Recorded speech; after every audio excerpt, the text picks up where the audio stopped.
بسم اللہ الرحمن الرحیم۔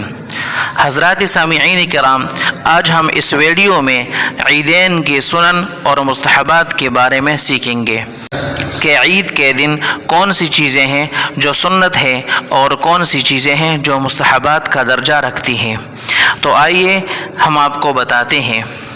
ویڈیو انتہائی اہم ہے، لہٰذا ویڈیو کو اسکپ نہیں کرنا اور پوری ویڈیو دیکھنا۔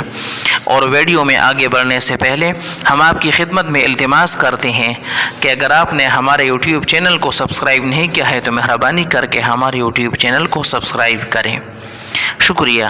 عیدین کے دن 13 چیزیں مسنون ہیں۔ نمبر 1، شریعت کے موافق اپنی آرائش کرنا۔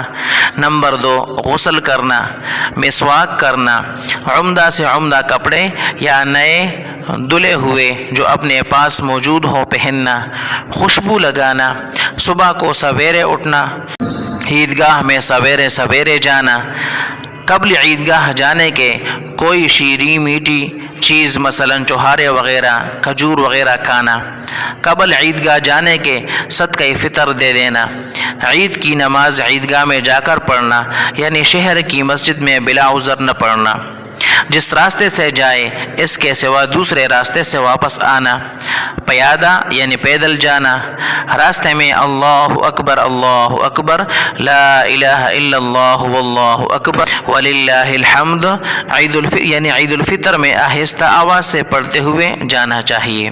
عید الاضحیٰ میں نماز سے پہلے نہ کھانا مستحب ہے، خواہ قربانی کرے یا نہ کرے، اور عیدگاہ میں جاتے وقت راستے میں بلند آواز سے تکبیر کہنا مسنون ہے۔